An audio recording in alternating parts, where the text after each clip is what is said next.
ओम शांति। ओम शांति। ओम शांति। सभी ब्राह्मण आत्माओं को प्यारे प्यारे मीठे मीठे बाप दादा की तरफ से और मुझ आत्मा की तरफ से बहुत बहुत मीठा मीठा याद प्यार और सभी को नमस्ते। आज जो ये वीडियो बनने जा रहा है वो वीडियो सूक्ष्म वतन के बारे में बनने जा रहा है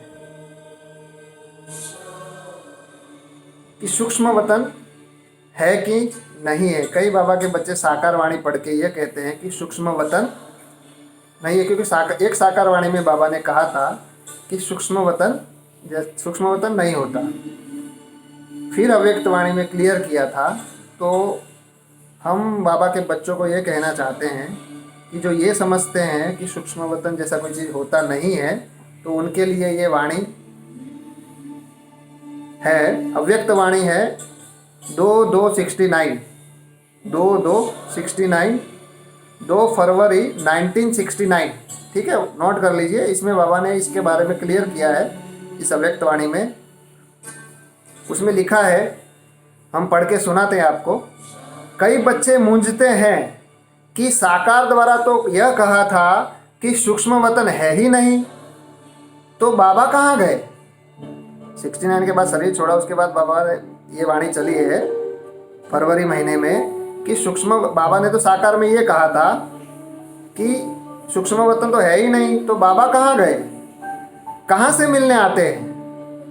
दादी में जब बाबा मिलने आए तो ये बच्चे सोचने लगे कि कहाँ, बाबा ने तो बोला सूक्ष्म वतन है, तो बाबा गया कहाँ और कहाँ से आता है बाबा दादी के अंदर मिलने के लिए, कहाँ से मिलने आते हैं, कहाँ यह संदेश भेजते हैं। ये जो संदेश या वतन में जाते हैं तो फिर कहाँ जाती है, क्यों भोग लगाते हो, इसका भी राज है। क्यों कहा गया था, इसका मूल कारण यही है कि जैसे आप लोगों ने देखा होगा कि कभी कभी छोटे बच्चे जब कोई चीज़ के पीछे लग जाते हैं तो वह चीज़ बल अच्छी भी होती है, लेकिन हद से ज़्यादा उस अच्छी चीज़ के पीछे पड़ जाते हैं तो बच्चों से क्या किया जाता है। जब छोटे बच्चे कोई चीज़ के पीछे लग जाते हैं तो उससे क्या किया जाता है, बाबा पूछ रहे हैं। वह चीज़ उनकी आंखों से छिपा कर यह कहा जाता है कि है ही नहीं। जैसे कोई बच्चा ज़्यादा जिद करता है तो उससे हम छुपा देते हैं ना, तो बोलते हैं कि वो चीज़ है ही नहीं, कहाँ है दिखाओ। तो वैसे बाबा ने भी सूक्ष्म वतन को उस टाइम साकार में छुपाया था कि वह चीज़ है ही नहीं। इसलिए ही कहा जाता है कि इसकी जो एक्स्ट्रा लगन लगी हुई है वह कुछ ठीक हो जाए। बाबा ने सूक्ष्म वतन को इसलिए छुपाया था कि जो एक्स्ट्रा लगन बच्चों को लग चुकी थी, बार बार ध्यान में जाना, बार बार सूक्ष्म वतन में बैठे रहना, तो उससे वो लगन लग चुकी थी, उसको छुड़ाने के लिए बाबा ने ऐसा कहा। तो बाबा कह रहे हैं कि इसलिए ही कहा जाता है कि इसकी जो एक्स्ट्रा लगन लग गई है वह कुछ ठीक हो जाए। इसी रीति से वर्तमान समय कई बच्चे इन्हीं बातों में कुछ चटक गए थे। क्या हुआ था, उस समय बाबा के बच्चे उस सूक्ष्म वतन की बातों में चटक गए थे, तो उनको छुड़ाने के लिए साकार में कहते थे कि यह सूक्ष्म वतन है ही नहीं। वहां से छुड़ाने के लिए बाबा कहते थे कि वो सूक्ष्म वतन है ही नहीं। तो यह भी बच्चों की इस बात से बुद्धि हटाने के लिए कहा गया था। माना सूक्ष्म वतन में से बाबा के बच्चों को बुद्धि हटाने के लिए बाबा ने ये युक्ति रची थी, लेकिन इसका भाव यह नहीं है कि अगर बच्चों से चीज़ छिपाई जाती है तो वह चीज़ खत्म हो जाती है। बच्चों से जो चीज़ छिपाई वो खत्म नहीं हो जाती, नहीं, यह एक युक्ति है चटकी हुई चीज से छुड़ाने की। तो यह भी युक्ति की थी। अगर सूक्ष्म वतन नहीं तो भोग कहाँ लगाते हो। कोई अगर कहता है सूक्ष्म वतन नहीं तो बाबा पूछ रहा कि फिर भोग कहाँ लगाते हो, इस रस्म रिवाज को कायम क्यों रखा। कोई भी ऐसा कार्य होता है तो खुद भी संदेश क्यों पूछवाते थे। संदेशियों को संदेश संदेश या पूछने जाती है ना बाबा से वतन में, तो क्यों पूछवाते हो? तो ऐसे भी नहीं कि सूक्ष्म वतन नहीं है, सूक्ष्म वतन है। बाबा ने क्लियर किया कि ऐसा भी नहीं सूक्ष्म वतन नहीं, सूक्ष्म वतन है।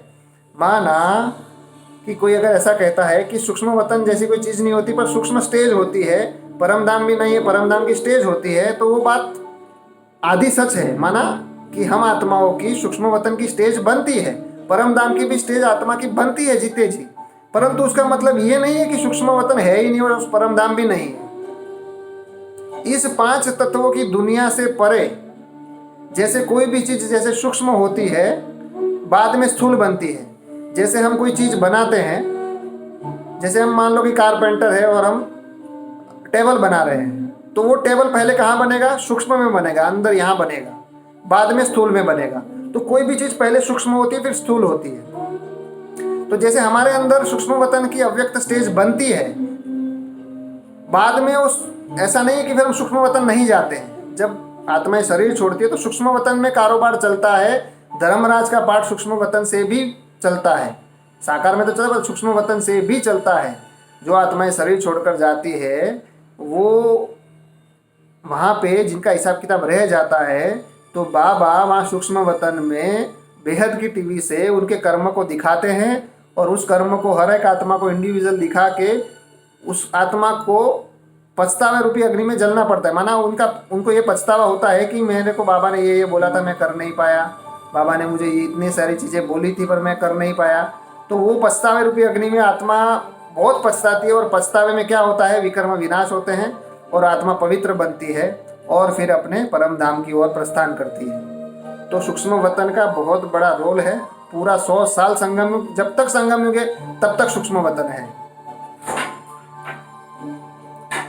तो इस 5 तत्वों की दुनिया से परे पार सूक्ष्म वतन है, और सूक्ष्म वतन से भी पार परम धाम है। तो है परम धाम की स्टेज हमारे अंदर बनती है। हम जब 7 गुणों शिव बाप समान बन जाते हैं, शिव बाबा समान बाप समान बनते हैं, तो जब 7 गुण हमारे अंदर भर जाते हैं तो क्या होता है? हम परम धाम की स्टेज बना लेते हैं जीते जी। और जब हम चलते फिरते फरिश्ता बन जाते हैं, माना हमारी स्टेज आत्मा की जो है वो जीते जी, जैसे हम जीते जी मरना बाबा सिखाता है ना, तो जैसे हमारा सूक्ष्म शरीर हम कब जब चाहे बाहर निकाल दे, जब चाहे अंदर कर दे, तो वो होता है जीते जी मरना। मरने के बाद आत्मा का क्या होता है? आत्मा का सूक्ष्म शरीर निकल जाता है आत्मा के साथ, और हम जीते जी सूक्ष्म शरीर को बाहर निकालते, तो वो स्थूल में मरते हैं, हम जीते जी मरते हैं। तो हम बन गए फरिश्ता। 1 सेकंड में सूक्ष्म शरीर को निकाला, 1 सेकंड में कहीं पे भी पूरा दुनिया का चक्कर लगा के वापस आ गए, तो वो हो गया जीते जी मरना। तो सूक्ष्म स्टेज भी है आत्मा की, और परम धाम की स्टेज भी आत्मा में जीते जी बनती है अंदर। पर उसका मतलब ये नहीं कि सूक्ष्म वतन नहीं है सूक्ष्म वतन भी है, परम धाम भी है। तो आखिर आत्माएं जाती कहाँ है, आती कहाँ से है? तो जब सारी आत्माएं शरीर छोड़ती है तो इस 5 तत्वों की दुनिया से परे, सूक्ष्म वतन से भी परे परम धाम की ओर जाती है आत्मा, और वहाँ से ही आत्माएं आती है। क्योंकि जब नाटक पूरा होता है तो वाया सूक्ष्म वतन होके सब परम धाम जाते हैं, परंतु जब परम धाम से आते हैं तो सूक्ष्म वतन नहीं होता, क्योंकि सूक्ष्म वतन सिर्फ संगम युग में होता है, और संगम युग में ही, जब तक संगम युग चलता है तब तक सूक्ष्म वतन का पाठ चलता है।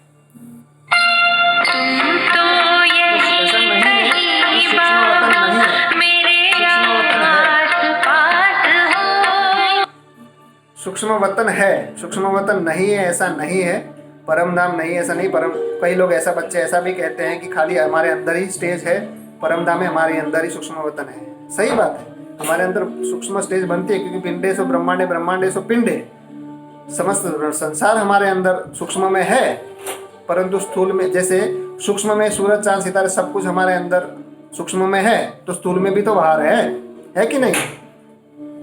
तो वैसे ही सूक्ष्म स्टेज जब परम धाम की और सूक्ष्म वतन की स्टेज हमारे अंदर बनती है, तो वो बाहर, इसका मतलब ये नहीं कि बाहर नहीं है, बाहर स्थूल में भी है। तो हम यही कहना चाहते हैं कि सूक्ष्म वतन भी है, परम धाम भी है, हमारे अंदर भी है, बाहर भी है। सारा संसार, सारा ब्रह्मांड सूक्ष्म में हमारा अंदर है, स्थूल में बाहर है। ठीक है। ओम शांति, ओम शांति, ओम शांति। मेरा बाबा, प्यारा बाबा, मीठा बाबा, शुक्रिया बाबा। सभी बाबा के बच्चों को बहुत बहुत मीठा मीठा याद प्यार, सभी के मुख में घी शक्कर।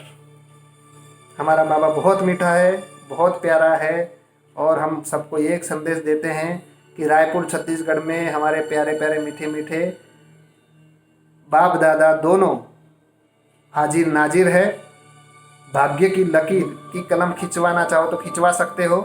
बाबा आ चुका है और बाबा बहुत गहरे गहरे राज खोल रहा है। सारा जो मुझा हुआ सूत है वो जो खोल दिया है, बाबा सब गहरे राज बता चुका है और भी बता रहा है। तो सभी बाबा के बच्चों को, चाहे वो कहीं पर भी हो, चारों ओर के बाबा के बच्चों को, चाहे वो बीके परिवार में चलते हो, चाहे कोई भी दूसरी पार्टियों में चलते हो, सभी बाबा के बच्चों को ये विशेष निमंत्रण है कि हमारा प्यारा बाबा आ चुका है। इतना जो भी मेहनत हम बाबा के बच्चों ने किया है उसका फल लेने का समय आ गया है। ओम शांति, ओम शांति, ओम शांति। Thank you very much everybody, thank you. ओम शांति।